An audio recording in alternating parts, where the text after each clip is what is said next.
So I would like to say welcome to you. You are our guests at VIU.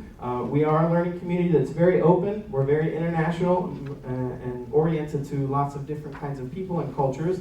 So if you have problems, questions, concerns, please let us know. We can address it for you. And the most important part of this session is Dr. Ken Peterson.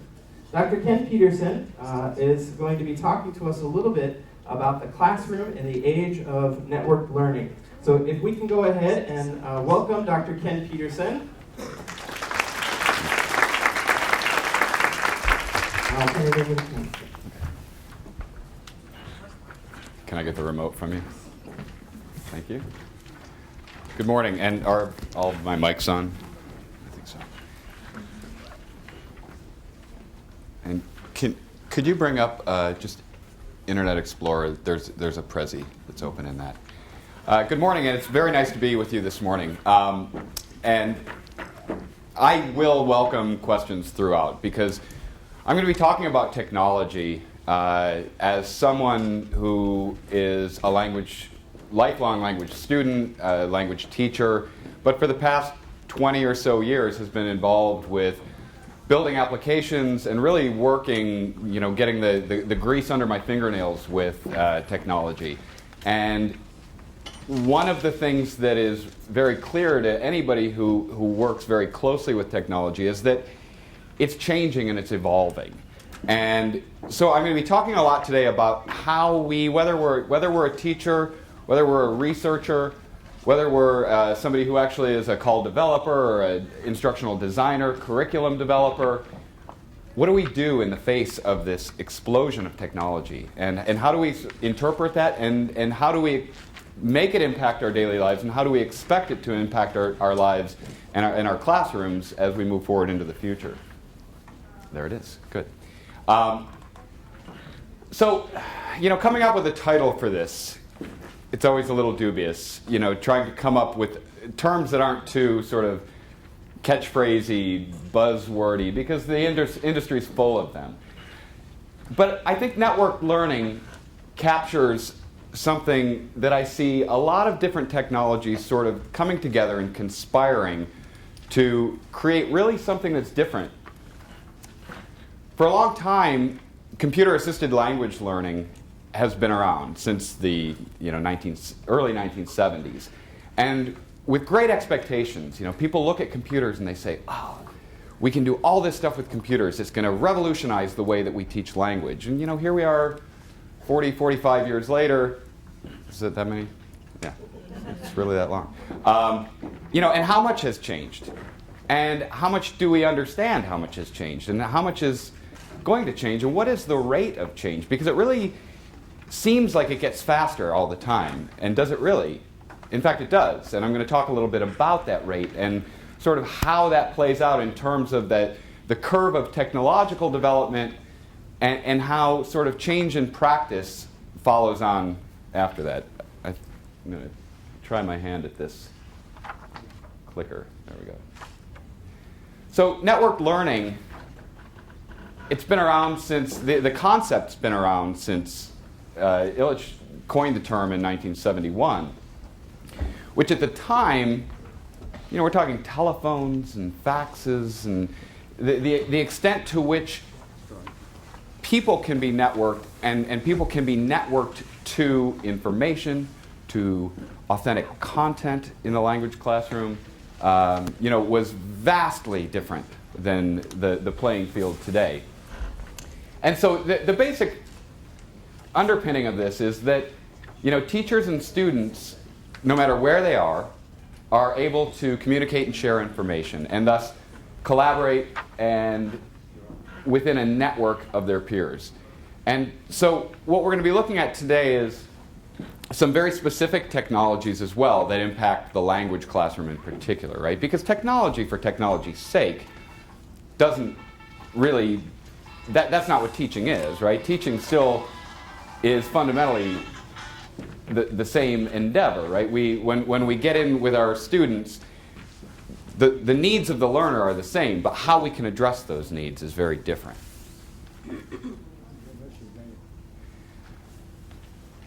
So Are we in the age of networked learning? I don't know, we're somewhere along the path, right? You know, since 1971, sure, you could network people. You could, you know, there are ways that people could share and collaborate, right? And the tools that are at our disposal today are radically different. You know, are we at that sort of end state of where we can really be capitalizing on what network learning can give us as language teachers and give our students as they're facing this very difficult task of learning a foreign language? We're on our way. So one of the things that's really sort of pushing us into this age is the exponential growth of core computational technology and of networked computing.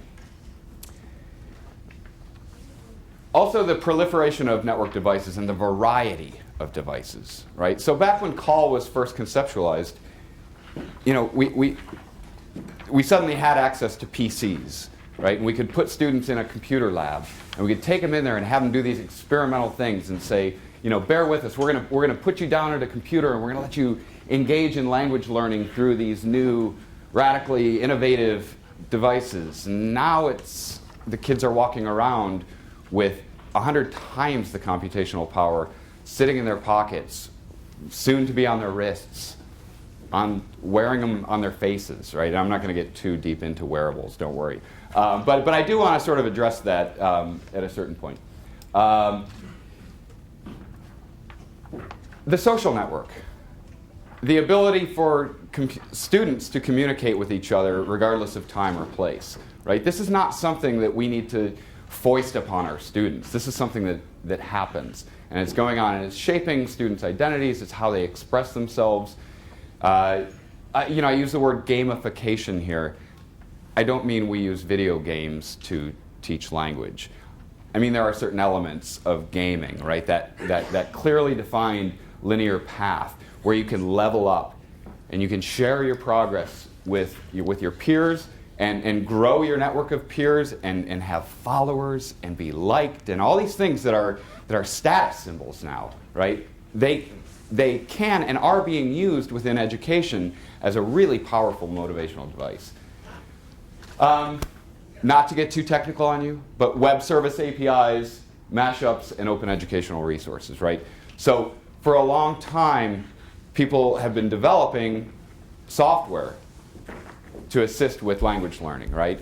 And so we've tended to work in silos. In other words, we have a small community of people that are going to use this particular piece of software. It's got a little bit of functionality. We're able to gather some data on that, but it's all neatly tucked into a silo, which is closed. It's not, the data that we get from that is not open. It can't be aggregated with other data. It's not combinatory, right? It doesn't give us any of the power that we see now that we can get from data once it's grown and combined and crowdsourced, right? But that has not been the traditional way of development until the last decade or so. And so APIs are something that if you're a language teacher, a researcher, you've probably never even heard of these things before, but they're the magic, they're the glue that lets us be interoperable, that lets us break out of this silo and really share data and share functionality and enable things like mashups. Are you familiar with the term mashup? It's very jingoistic. A mashup is a combination of things, right? So there are endless number of mapping applications, right? You can see, oh, here's an application that you can download onto your iPhone that's going to show you all the different farmers markets in the county or whatever it happens to be, right? These people are not doing the heavy lifting of mapping and dealing with all of the visualization and the location information and things like that. It's done by Google or MapQuest or whoever it happens to be. They just happen to open up and expose that functionality, expose that data through an API so that Joe Schmo who's interested in farmers markets can come and say, oh, great, give me the maps and do all the mapping stuff. And now I can do the things that are, for me, innovative, and for me, serve the needs of my stakeholders without having to do all that heavy lifting, right? And so when we mash things up, it allows us to basically plug in these things that are very difficult and heavy and let that work be done for us and extend things and really sort of take these technologies and create meaningful innovation on top of them. Learning management systems, or LMSs, Blackboard, Moodle, Sakai, Canvas, there's a whole host of them. They've been around for a long time. They started out as very simple, a place where you could keep track of your students, put up some Word documents, maybe keep a calendar. But over time, these are evolving, and they're allowing us to author content and keep track of content, and very, very minimally at present, track what students are doing and start analyzing the work of students. And we'll get into the, I've skipped ahead to the last point, which I'll go ahead and address now. And so learner analytics is something that is really sort of starting to come online as these systems are connected together and we're able to gather data on student performance across a lot of different platforms, across different softwares, in different contexts, in different communicational contexts.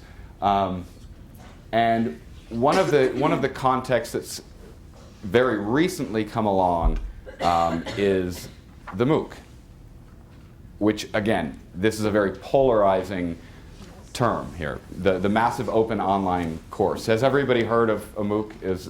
Is this new to anybody? Okay. Well, so briefly what a MOOC is a course put out by a university, largely a university, right? This is tending to operate at the university level, not really, there aren't a lot of models at the high school level, though we'll look at Middlebury Interactive Languages in a bit. It's universities putting courses out online that people can go and they can sign up and they can take these courses. Stanford started with a course in artificial intelligence, and they had a pretty decent class size, about 160,000 students. Now, the completion rates are abysmal on this because people go, I actually was a lurker in that course, right? I went, I signed up, I looked around, I said, hey, what's this all about? And then I got busy with the kids and whatever. And so I was one of those 160, and I got a little bit out of it. I did not take the course to its completion. But through these MOOC platforms, we're starting to see complete master's programs. We're seeing certification. We're seeing people being able to sort of circumvent the normal gatekeeping channels that govern how you get access to this education.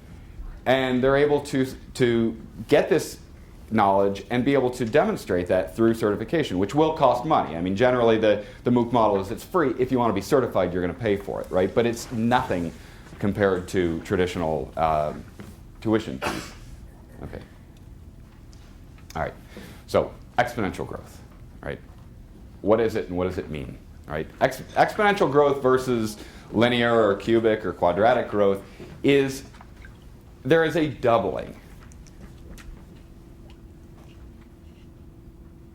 I think I may need help here. Oh, no, I don't. I think I just hit the wrong button. So if we look at the blue line, we've got exponential growth. The red line is linear growth. And you know, if we're tracking anything that's growing exponentially, throughout those first years, it looks just like linear growth, right? It's just chugging along, and yeah, it's doubling, but that doubling doesn't amount to that much because doubling 2 gives you 4. It's a growth of 2, right? When you start doubling 2 trillion, that's a big jump, right? That next 2 trillion is big. And so once you approach this knee in the curve, as it's sometimes referred to, you suddenly start to feel it. And you suddenly start to say, whoa, wait, this change is happening way faster than we had imagined it was. And so the red line is just I picked a random number. Let's grow this thing every year by 1,000. The other is it's going to double every 12 months. And that's what then you see. And you take any metric in terms of technology, in terms of internet technology, whether it's cost of storage space, the IP traffic, cost of memory, the most famous and the sort of the guiding principle of exponential growth is Moore's law, which in 1965, Gordon Moore understood that we are going to double the amount of transistors that we're able to put onto a chip. Right? What does that mean? It means our processing speed, our ability to compute is going to double at a fairly fixed rate of about 18 months as far as we can see. Right? And it is held remarkably true. His theory in 1965 maps exactly to when you look at these different chipsets coming out from IBM or from Intel and the big chip producers. I mean, it's right in line, right? He got it. He said, look, we're gonna be able to keep this up, and at some point we will probably hit an end to it. Though yesterday there was a big announcement in quantum computing, which may completely change the game because silicon we're getting smaller and smaller and smaller in terms of the copper wires we're putting on chips, but that runs out at a certain point. But every indicator, every forecast shows that on all of these different measures, this growth exponentially is going to do nothing but continue. Okay, so here's global internet traffic, right? From 1991 to 2017, forecast, the yellow is the forecast. And so these are the number of petabytes per month. And get used to the fact that you're going to be hearing new words like petabytes and exabytes and zettabytes and yottabytes. And just like gigabytes were new to us a while ago, we keep growing so fast that we're going up to these other magnitudes that we need to learn these new arcane prefixes. But that's pretty remarkable. I mean, where are we here? We're somewhere right around there. And we think that, okay, the internet's kind of here, right? That's it. But the amount of traffic, the amount of data that's going to be pushed across the internet, the amount of work that's going to be done, the amount of learning that's going to be done on the internet, the amount of authentic materials and audio and video and text and communication is going to do nothing but explode. Storage space per dollar, another metric. This is how many gigabytes do you get for $1, right? Well, back in 2003, not really much of anything. By 2018, 140 for $1. So in other words, I can go out and I can buy for $50 a terabyte flash hard drive that fits in my shirt pocket, which is, again, would have been unimaginable, 10, 15 years ago. So I don't have any forecasts on the flash memory, but again, if we look at the data on costs for memory, we see those again showing a little bit wobbly there, but still showing that that exponential curve that if we pulled back and looked at it over more years, that would smooth out. So a very good metaphor for exponential growth is if you have a pond and you put a lily pad in it, or it could be a large lake, right? And you say these lily pads are going to grow exponentially. One is going to become 2, 2 is going to become 4, 4 is going to become 8, 16, 32, 4. And at first, that little patch isn't going to do much of anything. But that final doubling, when the lake is half full, the next day, it will be full, right? And so can you hit play on the video here? This is just a little thing I pulled from Mother Jones that is just sort of a visualization that demonstrates how exponential growth works, right? And it's using the idea of when will computers basically have enough raw processing power to equal the human brain. I'll talk about that in a minute.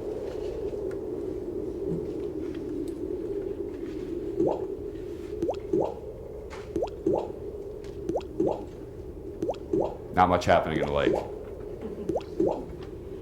Oh, now it's full. Right? So,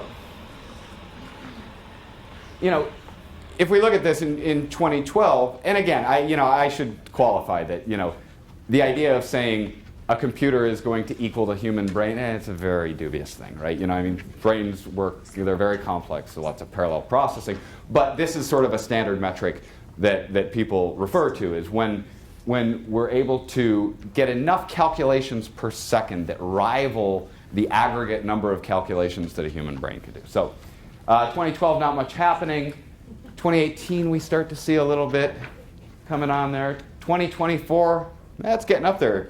Next year, it's full, right? So, and that's, it's that sense, that exponential sense, that as somebody who works very closely with technology and somebody who's trying to build tools that are going to be relevant for today and relevant in the future, this is overwhelming. This is fascinating. I mean, it's exciting, but at the same time, it's sort of terrifying because it means the playing field is shifting so rapidly. But in terms of practice, technology growing, it's not like, okay, magically suddenly we're going to turn around and, hey, look, computers are teaching our students. There's no need for teachers anymore, right? So one way of looking at this is through what's known as Amara's law, right? And that is that we tend to really sort of overestimate the effect of a technology in the short run and underestimate its effect in the long run, right? So, and this is sort of governed by what is sometimes referred to as a hype cycle, right? Is that we hear about these technologies and we get so excited by them. It's gadgety and it's innovative and it's new and it's going to change everything, right? And so we build ourselves up into these inflated expectations and setting ourselves up for the long, precipitous drop into the trough of disillusionment, right? Where we say, come on, it was supposed to do all these things for us, right? And what we don't see is that over time, there are these incremental changes, and these things become normalized, and we start accepting the fact that students are walking around with computers in their pockets, and that they are able to connect with native speakers of a language that 20 years ago they would have had absolutely no access to, and to be able to work in collaborative ways with one another and with the teacher that, again, had not been imaginable before, but now we just take it for granted. And so then we climb our way up with all the hard work and work of developing tools and softwares and evaluating those and trying them out and incorporate them and figuring out what works for us to where we can finally rest upon the plateau of productivity, where these things actually work and do what we want them to do. So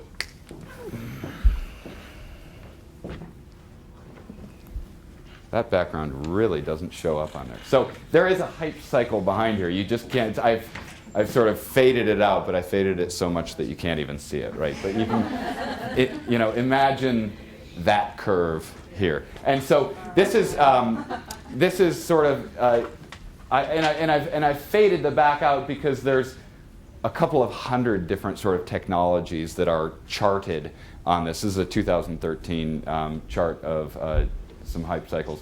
And so it says, like, okay, so when are we going to reach the plateau? When are we going to get to the point where these things are going to actually start doing something for us?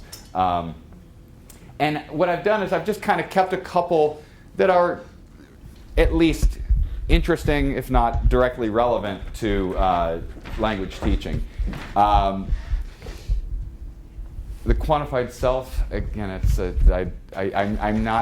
I don't like jargon very much, and I sort of I find it a bit abrasive. But the quantified self is this idea that goes along with mobile and wearables and having things where students, people, are able to track their health statistics, all sorts of things on themselves, where they're able to sort of quantify these things and use that quantification, right? And if we think about that in terms of a language learning situation, right? what would a learner want to quantify about themselves? Their lexical store, what sort of difficulty level, how many words do they know, what level of words, what kind of texts are they reading, what kind of materials are they watching, how good is their understanding, what types of morphosyntactic errors are they making, what types of, if we look at that against, various, whether it's ACTFL or ILR, you look at these sort of functional competencies, are these things that people can measure and sort of demonstrate about themselves, for their teachers, for their peers, for a part of their general identity. Cloud computing just means that software and storage, these things are much more readily available to us. And again, when we think about the limits that we live in today, cloud computing is one area where it's going to make things available and ease access. Analytics, again, relating it to learner analytics, prescriptive, predictive, there's a bunch of different content analytics, but being able to really sort of take these massive amounts of data and be able to ask very large, interesting questions about them. Whether it's that you're searching for content and you really want to know what's going to be level appropriate, or whether we want to know about how a student is performing and where we need an intervention, and how to guide formative assessment. Analytics is really holds a lot of potential, and it's really at this point coming online, and that's the most exciting thing to me in terms of where technology is going. But there's a lot of things like speech-to-speech translation, natural language question answering, gamification, wearables. So expanding access, expanding the reach to students, making technology more ambient, letting students take the technology with them throughout their lives. And it's not that they're doing that as the means of learning language, but as scaffolding support, as a way of documenting their language learning experience, and then thus analyzing that. And then one last thing is, so the law of disruption, basically, you have that exponential curve, and then while there are applications being built in here, it eventually finds its way into social change, daily life, business change, which we could think of as instructional practice and research, and academic policy on political change. Okay. So, again, CALL has been around for many years, and there are journals dedicated to, several journals dedicated to this. There are academic organizations with annual conferences where hundreds of people gather, strange people like me who are interested in how to leverage technology and use it specifically for language learning.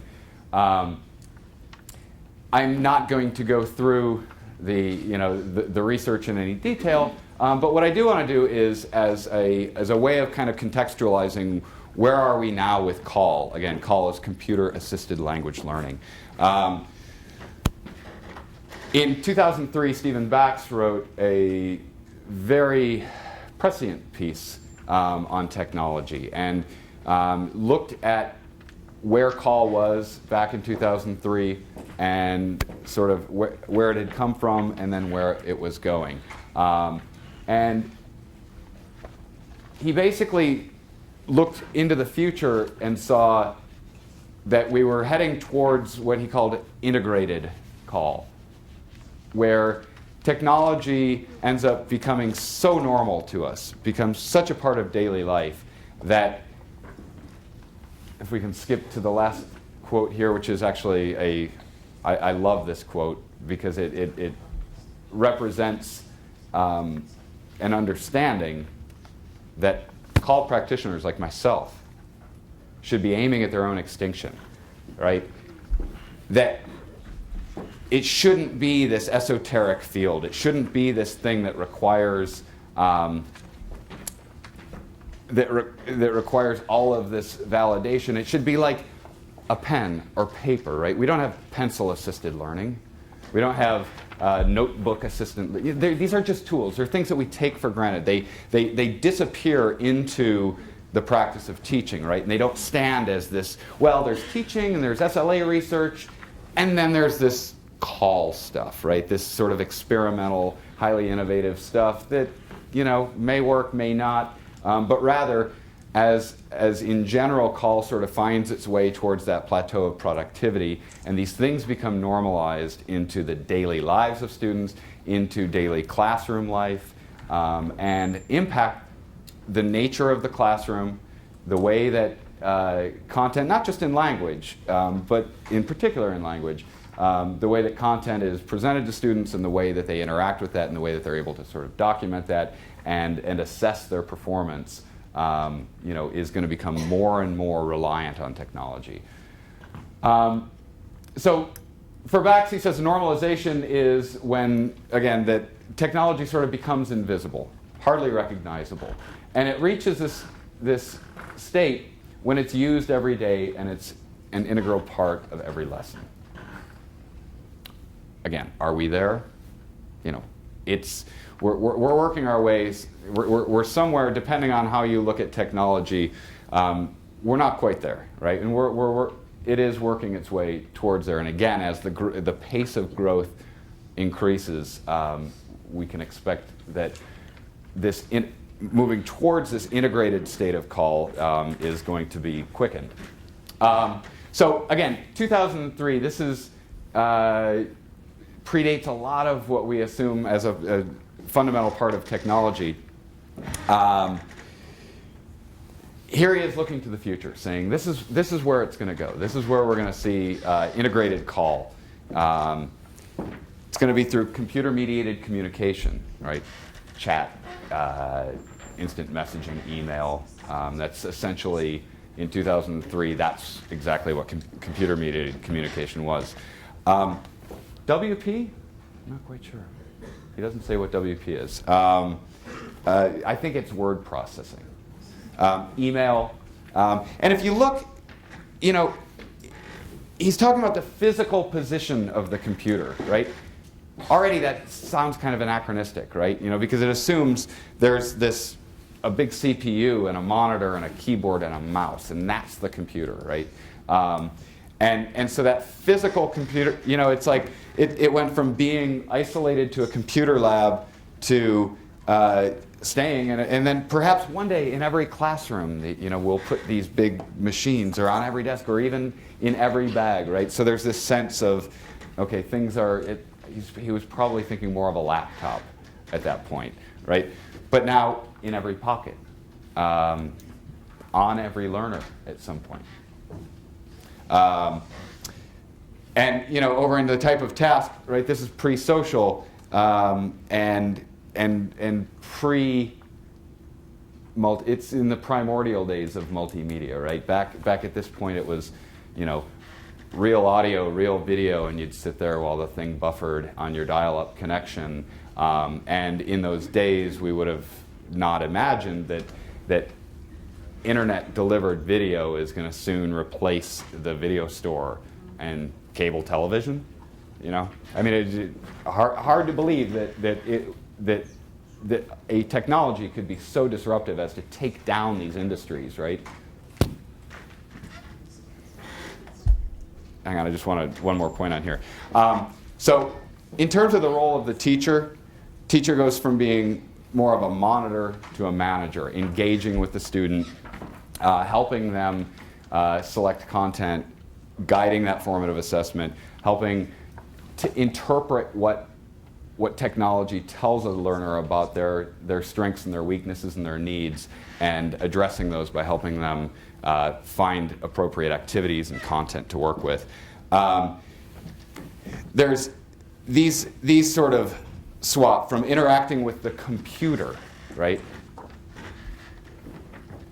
to, yeah, there is interaction on a computer, but it's more interaction with other students, right? So it's not about, sitting down and saying, okay, computer, teach me how to learn, but rather being able to and you may have some of that, but there's also that using the computer as a means of connecting with other learners, with other speakers of the language, and actually getting face-to-face, oral and or written practice. And by face-to-face, I mean virtual face-to-face, as video teleconferencing is now becoming so widespread. So again, this was before Skype, before Facebook, before YouTube, before an iPhone, right? And this was all sort of a conceptualization. And so as we look now towards the future, what things are on the horizon, these things that radically change. The idea that we can, from anywhere, just pull out and be talking to somebody, a loved one, a relative, a colleague, at any given point, we take it for granted now, right? 2003, that was not a reality. So some further reading, and all the references are included at the end here. But Blake's book on the digital language classroom, Garrett and Levy both put out fantastic articles in 2009, and I've been working with Rebecca Sachs from VIU, co-authoring a chapter for a book being edited by Dr. Liao, and that is forthcoming. So, in terms of multimedia, right, there's a lot of things that media, audio, video primarily, this is what I'm talking about when I say multimedia, can do for language learning, right? First is the access to authentic content. As a graduate student studying Uzbek in Seattle, I had a shelf and a half. And I knew right where they were, and I'd looked at every book that was on that shelf and a half in the library at the University of Washington where I could read Uzbek. I had a few down in the Language Learning Center where, excuse me, where I actually ended up working. There were some cassettes, researchers would go and they'd videotape something off of TV or something, and I could go and I could check out a videotape and go into my little Carol and, go down to the basement of Denny Hall, go into the room, put the thing in, nobody rewinded it. And I had a couple of videos I could watch too, right? And that's it. And then until that's why I was dying to actually get into an immersion experience and actually get to Uzbekistan so I could actually speak this, because I wasn't hearing a lot of Uzbek on the street. And, I would have killed to have access to content the way that learners do now, right? To watch popular television, listen to radio, to watch the news, to interact with people, to actually be able to speak with people in these languages, right? And again, I had my classmate. I had a classmate. And then there was a visiting professor. Right? So I had my couple people I could talk to. But again, I mean, my world of language was so insular. And it does not need to be that way any longer, right? Even if you're studying the most esoteric of languages. So again, content was developed and put in these silos, right? So, the silo of the Language Learning Center, right? You have to go to your checkout window and say, I would like tape number 432, and they would give you the thing. It got better with the internet, right? People said, hey, it can be on the internet now, right? So let's put these media libraries together. Let's put these things up so that people can access them. And they sort of sit in a digital silo now, right? Because how do I, as an instructor, say, this is a great resource. I want to take it and I want to embed this into an activity. I want to give this as a task, and I want to be able to contextualize this and provide scaffolding support and do these things when it's just sort of there as a blue link on a white page, and that's really kind of all I can do with the thing. And then along comes YouTube and Vimeo and all these other, there's 1,000 different huge video sharing services, right?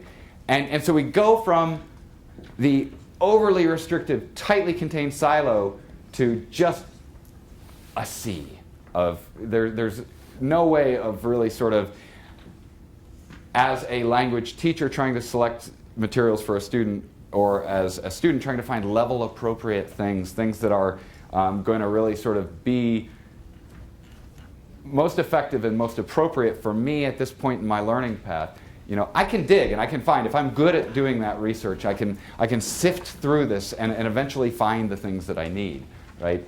And so we need more that's sort of in the middle, right? And so IML, you've never heard of it before because it's a project, it's a very small project that I've been working on along with BYU, where we've been building a back-end multimedia library that can serve any number of front-end applications, right? So what that means is that BYU built their own front end. They're doing it in about 7 or 8 different languages right now. They're creating these courses that rely very heavily on video viewing, and so they've built a front end application. And you know, BYU students can go and log in and do all that stuff, but all the resources are being either stored or indexed in this one resource library. We've built another front end application for the language flagship, and again, as students start using that and teachers start using that,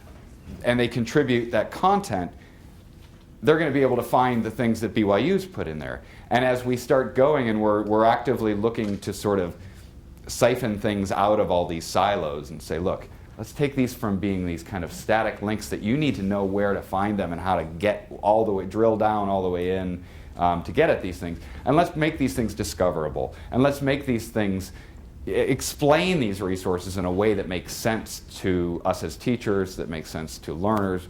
You know, what are the content domains that are covered in here? What's level appropriateness, the difficulty of the language that's embedded in those. And so there are many different types of projects like that are going on that sort of embrace the openness of something like YouTube, and yet provide means for people to discover this content in ways that are really meaningful for language education. Another area is instructional videos. The 5 colleges created something back around the turn of the century, the first few years in the 21st century, called Lang Media. A bit of a silo. But one of the things that they did was they actually recorded a bunch of lectures on grammar and, you know, your typical sort of language, if you're going to think about lectures in language teaching. You know, and so they took those and basically recorded teachers who were standing there with, you know, paper flip charts and markers and sort of taking that analog experience and basically just recording it and putting it up as real media for people to access, right? And then you look at Khan Academy, right? And there you have a very different type of a lecture because it uses an interactive whiteboard. And Salman Khan happens to be a fantastic explainer of just about anything. And you know, you combine that with the visuals that are going on and the way that they've packaged instructional videos is a way that is extremely accessible. And you know, my son spends countless hours on Khan Academy. And I know that we have to restrict his use, right, of things like Khan Academy, Quizlet, these other things. I'll hear the steps creaking at 6:15 in the morning and go out and say, go back to bed. You're not going to go. I know what you're doing. You're going to go work on your homework more. You know, go back to bed. Because there's this sense of engagement that I can't fully explain.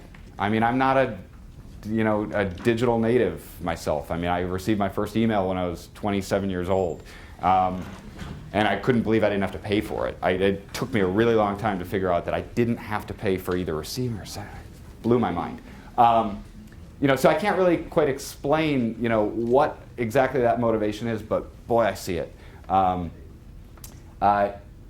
Within instructional videos, also the idea of a flipped classroom, right? And this is that you present things that are appropriate for presenting in a lecture, and you record those, and you make those available as homework, right? So rather than leading your class off with a lecture on the preterite form, or whatever it is that you may be feeling the need to lecture on, is that you record that, you put it online, students do that as homework, you spend your class time doing things that are more productive, engaging with each other, really using that information that was covered in the lecture that they do as homework, right? And then they come into class and they can ask the questions, right? And so rather than wasting that time, that valuable opportunity for engagement, by having somebody stand up and talk and everybody sits quietly, you let that happen at home. Assuming they've done that, they come into class. Now you can really start extending what was covered in the lecture, asking questions, etc. And then one last interesting use for multimedia is in documenting student production, right? So e-portfolios and allowing learners to do what they seem to want to do naturally anyway, which is document their life and document what is going on around them. And if they're able to do that in a different language, whether they're in an immersion experience or they're giving a presentation in class, it allows us to document those in that very sort of formal way of being able to put them into something like an e-portfolio. But at the same time, as communication on computers becomes more and more conversational and oral, it doesn't have to be about sending instant messages. Well, it will still be that, but at the same time, we now have access to peer-to-peer video communication. And that can be one-on-one, dyadic, it can be across a group. And as learners are using these tools, more and more they're becoming recordable, right? And there are tools that are open source tools that can plug into these learning management systems that allow us to basically set up conversation tasks and record those conversation tasks.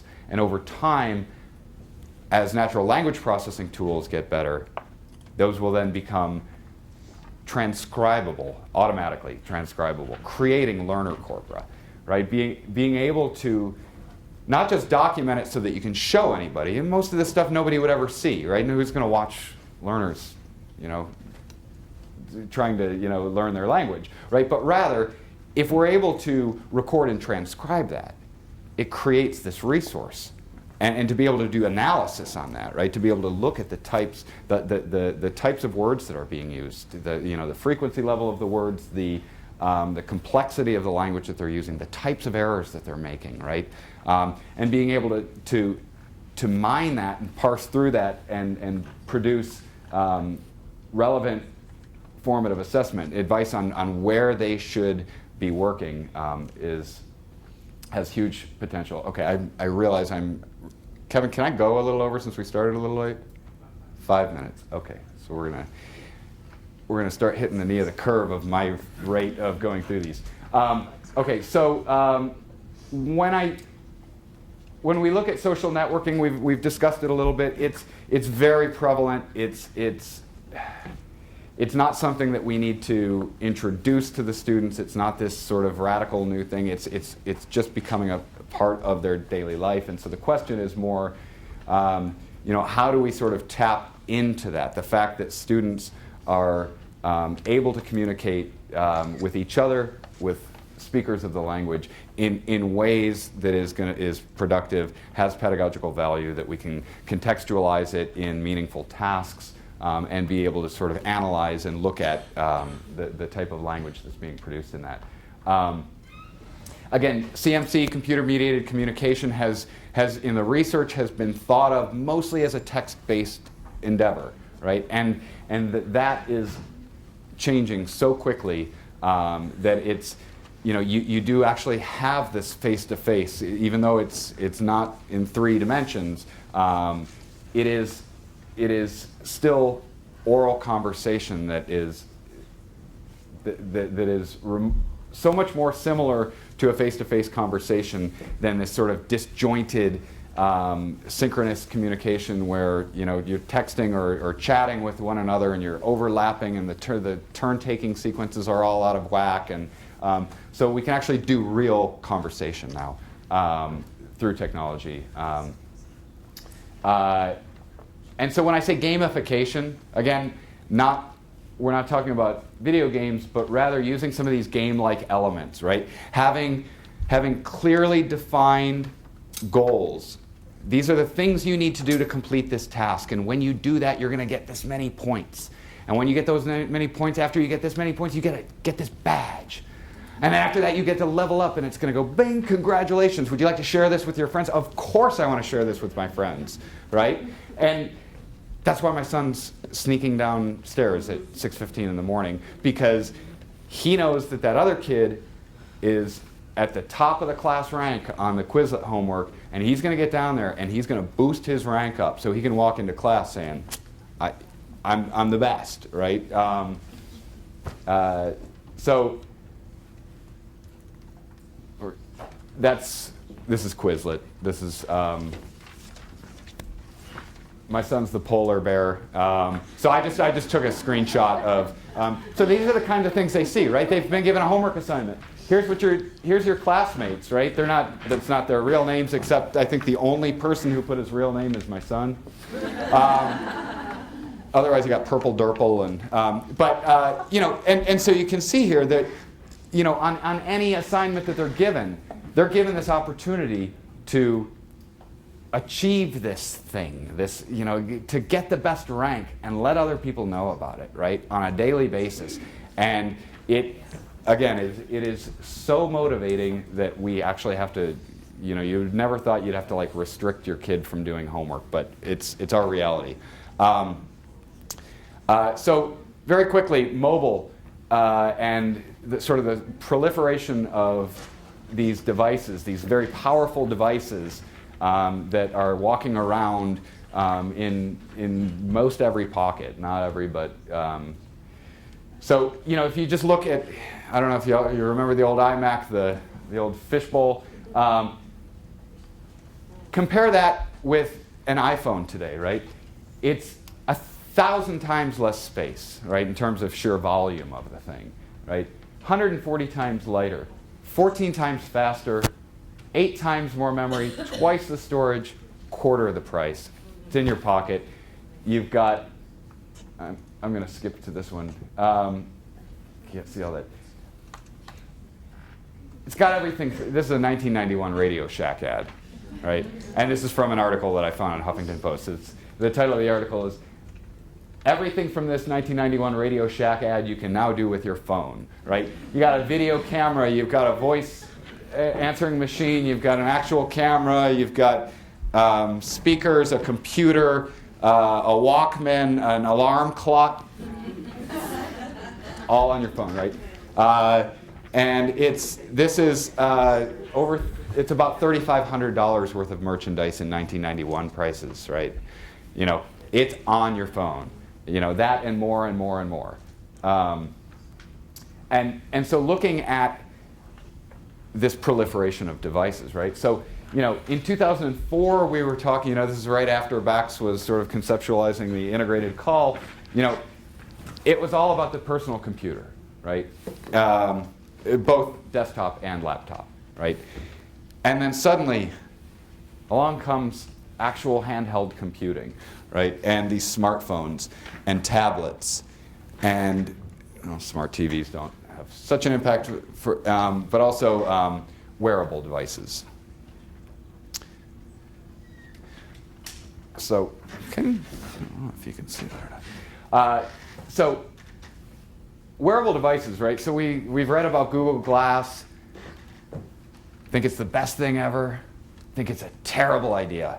Think it's, what does this mean, right? That we're going to be able to walk around and have this sort of very ambient, enhanced experience. We can record everything, right? There's, you read articles about, fights breaking out because somebody walks in with these things on, restaurants banning them.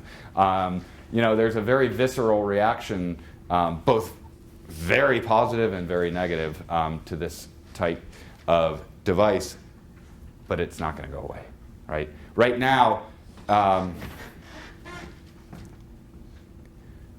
know, you look at a student, this is probably from about the early 90s phase, right? You know, wearing these big things and having wires and antennas sticking out of your head, and look at me, I've got a computer on myself, you know, to, you know, Google Glass, we say, oh, look at it, it's got that big bulky thing on it, right? You know, but that's going to go away, right? This is what they're going to look like, you know? And it's at that point that people are going to give up on fighting this thing, right? When there's so much that you can gain from that, it's going to raise a lot of questions about privacy, and you know, I'm not crazy about the idea myself personally, but I just think that there is going to be such a market for this, and people are going to find innovative uses for this. And I'm not going to show the video. There's a brief video here, but it's from a technology company right now that has developed electronic dictionaries, right? And they've developed a glass application, right? Where you hold up a menu. They say, oh, you're on the square in Florence, and you get a menu, and you say, glass, translate this. And what it does is it overlays the Italian with English, right? It does the translation, or it also has object recognition. So you see that, and it says chair, and you say, add that to my flashcards, right? Through your daily life, there's a new word. I need to know that's podium. That's podium. Store that for me. I want to remember that, right? I want to be able to work with that and have that come up when I'm working on my vocabulary, right? Because I encountered that in my life, right? So there's huge potential there, right? Again, there's also a lot of questions. I'm not going to dwell on wearables for too long. So very briefly, intelligent call natural language processing. It's an area that I have a very strong interest in, and that is the ability to take natural language and make sense out of it, right? To be able to use that to provide scaffolding support for students, to provide customized instant feedback that addresses the very specific errors that students are making, to be able to interpret these learner corpora, you know, these massive amounts of data, right, and to make sense out of those by being able to analyze them, look for different types of errors that are in there. And these cover a wide range of different tools that address lexis, electronic dictionaries, etc., morphology with analyzers, parts of speech taggers, syntax with parsers, trunkers, semantics. I mean, it goes on and on. There is a lot of work that's being done on natural language processing for a lot of different applications. Most aren't thinking of second language learning, right? But at the same time, there are these open libraries, these things that we can use like mapping data, right, to mash up and to be able to say, look, I don't understand what a syntactic parser does, but I want to know about this type of error that my student's making, or that the person who's going to use this application that I've developed is going to use. And you can plug right into that and not have to do that heavy lifting. So MOOCs are a very controversial phenomenon that we can see. In 2012, I think it was Time Magazine dubbed it the year of the MOOC, right? Took us right up to those inflated expectations really fast. Everybody was saying this is going to completely disrupt higher education. It's going to completely challenge the way that we think about the college university experience by putting out these free, massively open courses, right, that hundreds of thousands of people can get at. And then very quickly down into the trough of disillusionment. Look, everybody's dropping out. This isn't a real education. You know, this now, there's some of the universities, just so you know, that these are some of, it's not just University of Phoenix and, you know, I mean, it's the establishment that's buying into this, right? I mean, it's Harvard and MIT and Stanford that are leading this cause, and many, many other universities that are following suit. So it promises access to education, free of time and place, encourages that networked peer-to-peer learning. You know, huge challenges in terms of what kind of revenue models work for this, how it's accredited, how you assess and verify that this is an actual, you're testing the student who you think you're testing and they're actually able to demonstrate those skills, and just surviving the hype cycle. Some huge concerns that it's raising, right? Is this going to replace traditional teachers and teaching, or dismantle departments? And these are actually quotes that I've pulled from some of the backlash against the MOOCs. Diminish the role and or quality of public education, undermine the funding for it. There are very large questions that we're just starting down this road, and I think that eventually it will find its place, and it's going to really radically reshape higher education. It's not going to happen today, tomorrow, but hopefully by the time my kids are going to school, so I don't have to pay all this money, right? Because right now, there's in the fall, Georgia Tech and AT&T are putting a full MS in computer science, $7,000. I like that price tag.